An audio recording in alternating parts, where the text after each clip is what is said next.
श्री।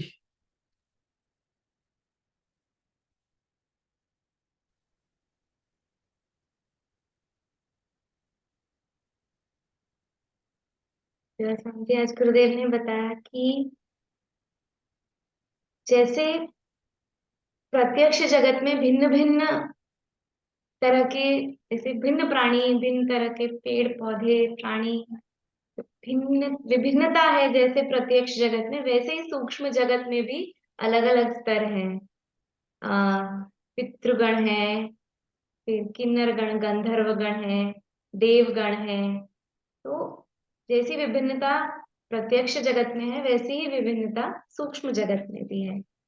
फिर गुरुदेव बता रहे थे मटीरिया मेडिका, जो मटीरिया मेडिका की किताब है, उसमें शरीर के हर भाग के लिए एक कोई पदार्थ है कि इस पदार्थ का इस शरीर के अंग पे इस प्रकार का उसका इफेक्ट होता है। तो मटीरिया मेडिका जैसे इस तरह से है, एक पदार्थ शरीर के एक भाग को किसी एक तरह से प्रभावित करती है। और वैसे ही अगर हम पूरी चेतना के बारे में बात करें, तो जैसे मटीरिया मेडिका में एक पदार्थ किसी शरीर के एक अंग से रिलेटेड है, संबंधित है, वैसे ही प्रत्येक प्राणी, हमारी पृथ्वी पे प्रत्येक प्राणी है वो एक अलग तरह की अ, तरंग के साथ, अ, तरंग को लेके आते हैं। जो सूक्ष्म जगत में तरंगे हैं, एक प्राणी एक पर्टिकुलर तरह की, एक अलग प्रकार की तरंग जो है वो पृथ्वी पर लेकर आते हैं। और अगर सृष्टि में, हमारी सृष्टि में कोई एक भी प्राणी है जो सृष्टि से पूरी तरह अगर निकल जाएंगे या सब उनका नाश हो जाएगा, तो फिर हमारी सृष्टि भी फिर नहीं रह सकती है, एग्जिस्ट नहीं कर सकती है यूनिवर्स। अगर जैसे गुरुजी ने एग्जांपल दिया, चींटियां, अगर पृथ्वी से, अगर हमारे पृथ्वी से सब चींटियां अगर हट गई, तो फिर विनाश हो जाएगा, फिर पृथ्वी का नहीं रहेगा, क्योंकि चींटियों के साथ भी एक तरह की तरंग जो है वो इस पृथ्वी पे वो लेकर आती हैं। वैसे ही हर ग्रह, हर एक प्राणी हर एक ग्रह के साथ संबंधित होता है, एक स्पेशल तरह के अनाज के साथ संबंधित होता है, जिसका हमारे शरीर के एक पर्टिकुलर अंग से भी संबंध होता है। तो गुरुदेव कह रहे हैं कि सूक्ष्म जगत और प्रत्यक्ष जगत दोनों एक तरह से रिलेटेड है, संबंधित है। कुछ कुछ सूक्ष्म जगत की जो तरंगे हैं वो प्रत्यक्ष जगत को किस तरह से प्रभावित करते हैं। फिर प्लैनेट, ग्रह, एक पौधा, एक प्राणी और एक अनाज, एक रंग, एक नंबर, एक अंक, ये सब एक दूसरे से संबंधित है। फिर जैसे जो हमारा शनि ग्रह है, वो कौवे से संबंधित है, जो तिल, सेसमी, काले तिल से संबंधित है, और हमारे शरीर में जबड़े से, जौ से संबंधित है, उसका संबंध है। वैसे ही जो हमारा लिवर है, वो मार्स जो ग्रह है उससे संबंधित है। जो चने की दाल से संबंधित है, और शीप, भेड़ से वो संबंधित है। और ये सब एक ना एक देवता, देवगण में भी, देवों के साथ भी ये संबंधित है, जिसके लिए एक मंत्र भी होता है। इसलिए जब हम यज्ञ करते हैं, तो अलग अलग तरह के अनाज हैं जिन पे जब हम अलग अलग मंत्रों का उच्चारण करते हैं, तो वो तरंगे जो हैं उस अनाज से जो संबंधित है, वो फिर उसका आह्वान होता है। और गुरुदेव कहते हैं कि जब भी हम कोई पूजा अर्चना यज्ञ करते हैं, तो मेडिटेटिव स्टेट में होना चाहिए, ध्यान की जो स्थिति होती है उस स्थिति में करना जरूरी है, प्राणायाम करना जरूरी है। तो उस मन की स्थिति से जब हम यज्ञ करते हैं, तो उसका बेनिफिट 99% होता है। और अगर हम बिना कुछ किए अगर करते हैं, ध्यान मग्न नहीं है, तो सिर्फ 1% उसका बेनिफिट हमको आता है। जैसे कि बिना सिम कार्ड के अगर हम फोन करेंगे, तो सिग्नल ही नहीं लग रहा है, सिग्नल ही नहीं है, सिर्फ इमरजेंसी में लगता है वो सिग्नल। तो इसलिए ध्यान और प्राणायाम करना हमारे लिए भी आवश्यक है।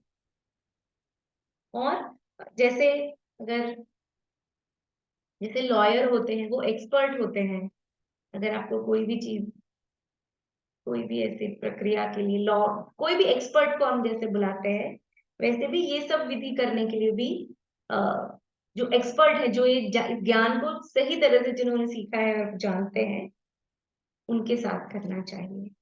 और फिर गुरुदेव ने बताया हमारे चेहरे पे भी, चेहरे का एक एक जो भाग है एक एक ग्रह से संबंधित है।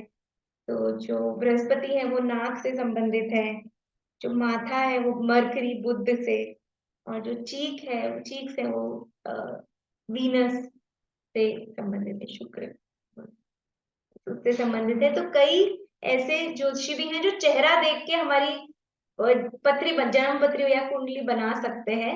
उनको हमारा डेट ऑफ बर्थ भी नहीं चाहिए, सिर्फ चेहरा कैसा है वो देख के उसको बना सकते हैं। फिर गुरुदेव ने बताया कि 15 जनवरी को एक कोबरा जो थे वो बेल के पत्र, बेल के जो पत्ते होते हैं पेड़ पे चढ़ के बेल पत्र लाके 4-5 बार उन्होंने जो पास में शिव जी का जो मंदिर था वहां पे सांप जो है उन्होंने जाके वो बेल पत्र चलाए 4-5 बार। तो फिर किसी ने देखा, वहां पे लोग भी डर गए, बट फिर किसी ने फोटो खींची तो फोटो फिर गुरुदेव ने दिखाई। और जैसे जो स्नेक है, जो सांप है, उनकी जो वाइब्रेशन है या वो मतलब हर एक देवता के साथ भी एक जो है प्राणी का संबंध है। जैसे सांप है वो शिव जी के साथ है, जो मोर है वो लॉर्ड कार्तिकेय के हैं, जो मदर डिवाइन है देवी माँ है जो उनका लायन शेर के साथ है संबंध। तो हर एक प्राणी की एक तरंग होती है, और इसीलिए जो एक सिंबॉलिक हम कहते हैं कि इन देवता का ये वाहन है, तो वो वाहन मतलब उसके ऊपर जड़ के आते हैं ऐसे नहीं है, वो जो तरंग है वो उस प्राणी के साथ संबंधित होती है। कई जगह गुरुदेव ने बताया कि जो चींटियां हैं वो शिवलिंग का की जैसे प्रदक्षिणा करते हैं, प्रदक्षिणा कर रहे थे। तो सृष्टि चाहे भिन्न भिन्न प्राणियों से बनी हो, भिन्न भिन्न स्तर हो सृष्टि में भी, लेकिन उसके पीछे उसको जो पीछे जो है उसके सिर्फ एक ही चेतना है, वो चेतना वो ब्रह्मन एक ही है। तो फिर कल की स्टोरी गुरुदेव ने फिर कंटिन्यू कर रहे थे कि जब इंद्र भगवान के सामने देवी माँ आई, तो देवी माँ जो है वो करुणा का प्रतीक है, ममता और कंपैशन, सद्भावना, करुणा, ममता का वो प्रतीक है। तो फिर इंद्र भगवान ने उनसे पूछा कि ये यक्ष कौन है, ये कौन थे ये यक्ष। तब फिर देवी माँ ने बताया कि वो ही ब्राह्मण जो है वो यक्ष के रूप में आए थे। और जब ब्राह्मण जब ब्राह्मण की विजय होती है तब सबकी विजय होती है। और जब हम अपने आप को उस ब्राह्मण के प्रति हम समर्पण करते हैं या हम महसूस करने लगते हैं, हम हमें ये अनुभूति जब हो जाती है कि हम उसी ब्राह्मण का एक अंश हैं, और अ, अपनी सीमित जो आइडेंटिटी है उससे बाहर निकल के जब हम वो समझ लेते हैं तब उपनिषद होते हैं, तब उपनिषद होता है।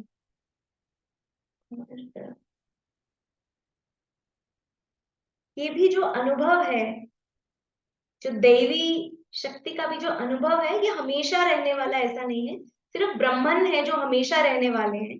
ये जो दैवी शक्तियों का जो भी अनुभव है वो बिल्कुल क्षण भर के लिए रहता है।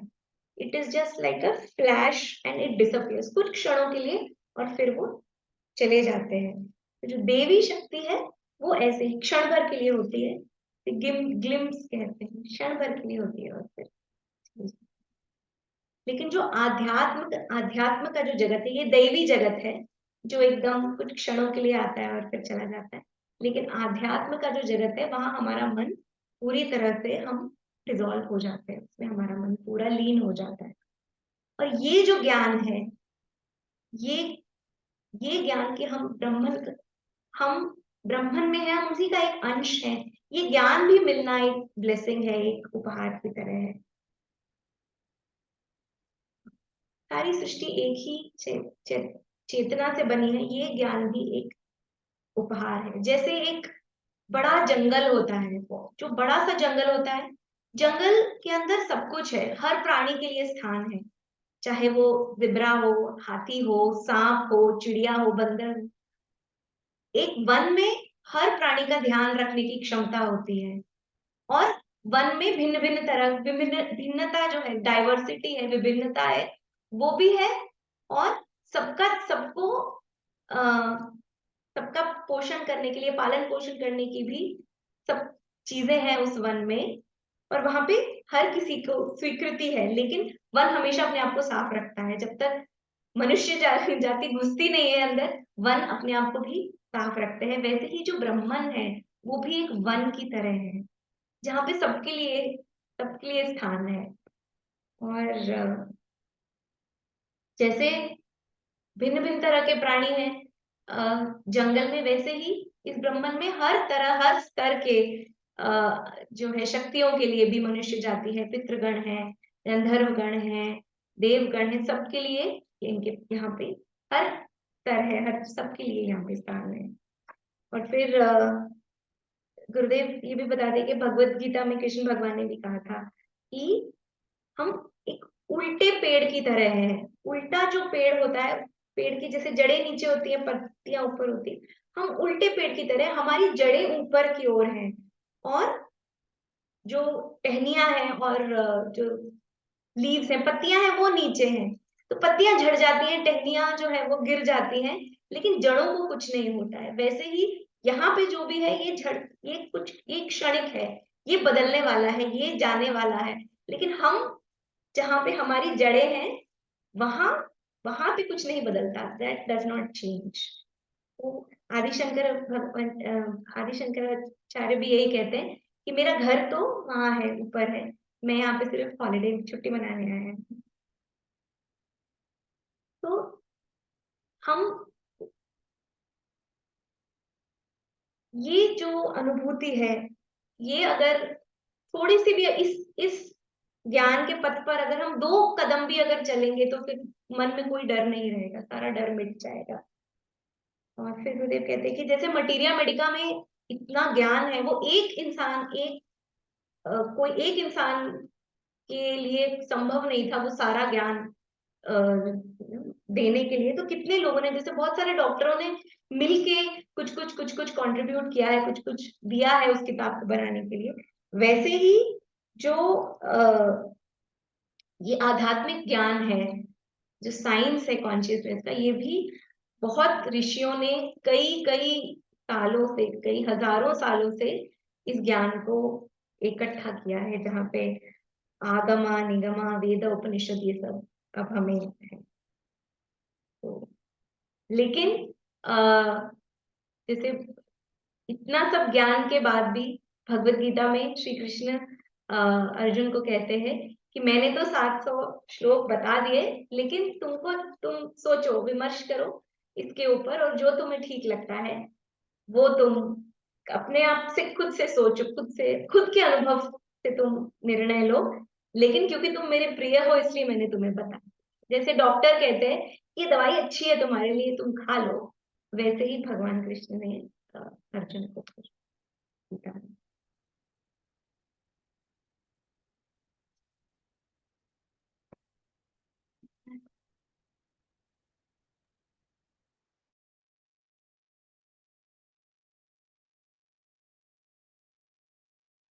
क्या बोला जाए फिर? अगर वो जो गुरुदेव ने बोला ना, दैवी शक्ति का अनुभव एक, मतलब एक पल के लिए होता है, मतलब ध्यान में जो हमको अनुभव होते हैं ना, इसलिए उसमें नहीं अटकना चाहिए। कोई एक अनुभव होता है, वो हमेशा के लिए नहीं होता, वो कुछ एक पल के लिए आता है, फिर चला जाता है। बहुत बार हम उसी में अटक जाते हैं। और क्या?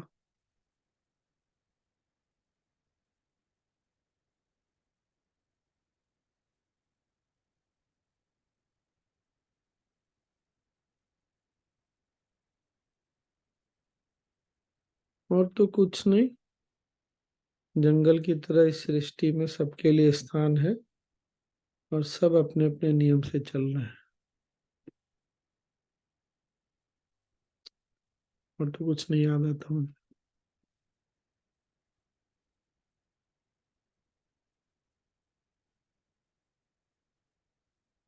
आपको किसी को कुछ बोलना हो तो बोलिए। अभी चांद पे चींटियां नहीं है, कुछ भी नहीं है, फिर भी है ना, सृष्टि तो है थोड़ी बहुत या कुछ तो। हाँ। इसको कैसे देखें? तो सब चीजें सब जगह नहीं रहेंगी। और हम लोग अभी बहुत कहाँ जानते हैं। सूर्य, चांद, पता नहीं जीवन अभी कितने जगहों पर होगा।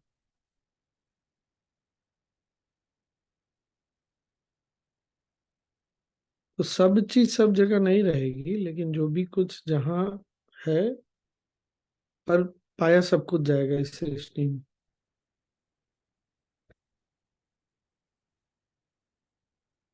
और गुरुदेव ने जो बोला ना कि हर एक जीव इस चक्र को पूरा करता है, मतलब पार्टिकुलर कोई एनिमल या बर्ड नहीं है वो।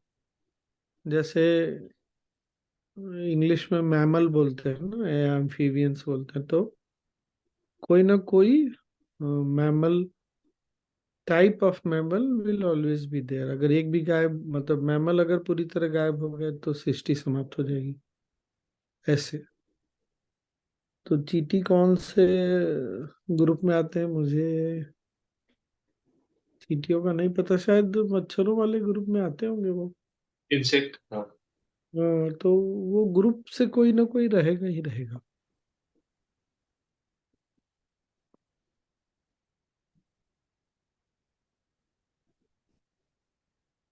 और ये ज्ञान तो आश्चर्य ही मिलना, नहीं, कितना बड़ा आशीर्वाद है। क्या बोल रहे हैं काका? क्या मैं वही बोल रहा था कि कोई भी प्राणी इस सृष्टि के लिए बहुत मायने रखता है। अगर एक भी हाँ। प्राणी खत्म हो गया तो उसका इम्बैलेंस हो जाता है पूरी सृष्टि में। तो उसके इम्बैलेंस के कारण पूरी सृष्टि नष्ट हो सकती है।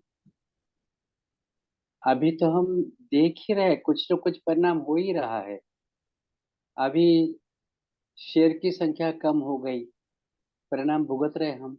नहीं नहीं, काका वैसे देखिएगा तो डायनासोर तो हमेशा के लिए समाप्त हो गए ना। पर डायनासोर जिस प्रजाति के थे वो प्रजाति अभी भी है। है। शेर जिस प्रजाति के हैं, है ना, वो रहेगा ही रहेगा। शेर, बाघ, बिल्ली, तेंदुआ, चीता, ये सब एक प्रजाति के हैं। तो नहीं, ये लेकिन रहेगा। उसके हमारे हमारे जीवन में परिणाम तो होती है ना। अभी कहते हैं कि जैसे चूहे ज्यादा होते हैं तो खेतों में सांप ज्यादा हो जाते हैं। वो नेचुरल, वो जिसकी पैदावार होती है बैलेंस। ज्यादा, हाँ। उसको कंट्रोल करने के लिए सं- नेचुरली दूसरा आ संतुलन, ही जाता है। हाँ। तो एक नष्ट होने से तो गड़बड़ हो जाती है। जैसे आपने बोला प्रजाति खत्म हो गई तो हो जाएगा, लेकिन प्रजाति तो हाँ। है अभी। हाँ। जंगल संतुलन बना के रखता है। ये भी बात कही है गुरुदेव ने कि जंगल अपने आप में सब सफाई करता है। हम्म। मतलब अपने आप साफ होता है, हम लोग गंदा करते हैं।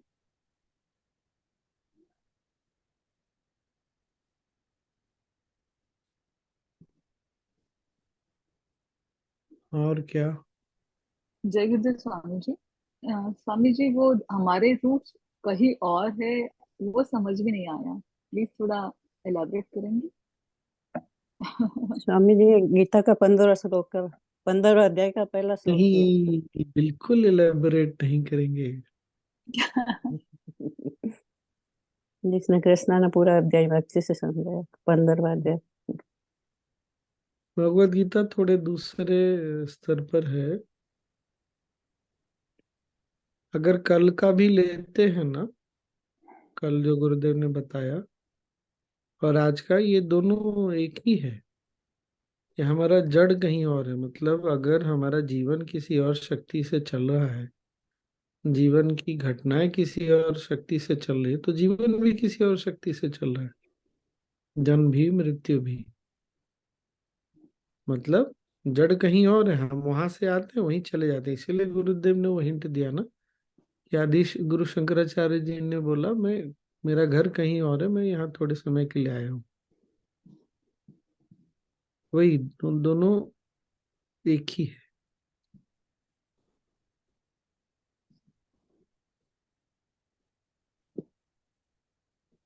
तो हम, हमारा जन्म, हमारा मृत्यु, उसका बीज कहीं और है।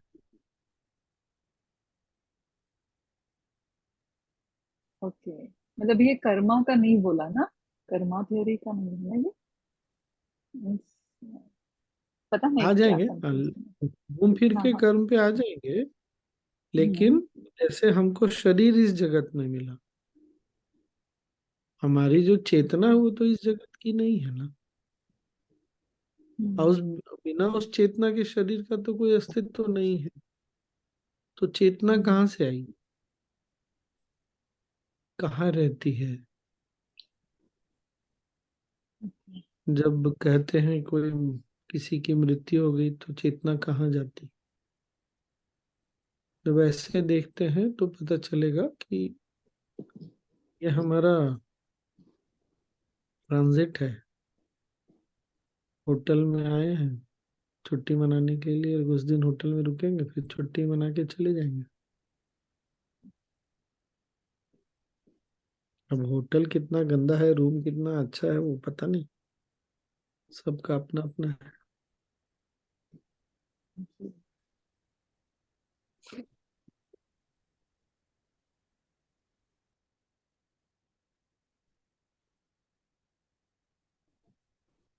और क्या?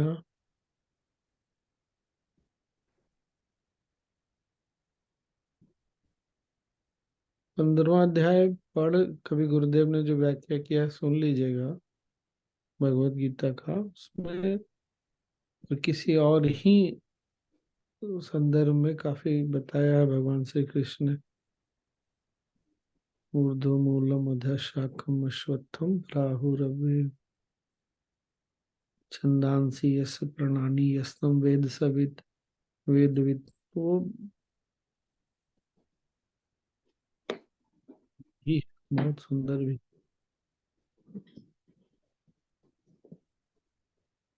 और कुछ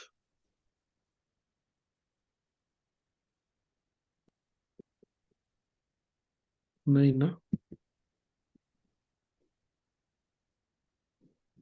ये उल्टे पेड़ की कल्पना आज समझ में आई। बहुत दिन से हम ये देखते थे, चित्र भी देखते थे, लेकिन समझ नहीं पाते थे। हाँ, उल्टा दिखाने का एक ये भी कारण है कि जो जड़ है वो सूक्ष्म में है। ये जो जगत दिख रहा है ये केवल उसका एक, पृथ्वी अगर बोले तो एक केवल क्या है, टहनी है, ब्रांच। इसीलिए उसको उल्टा दिखाते हैं।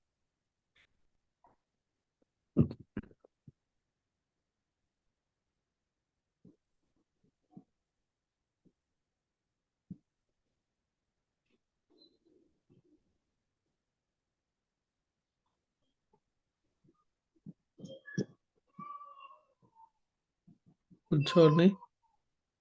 ओके।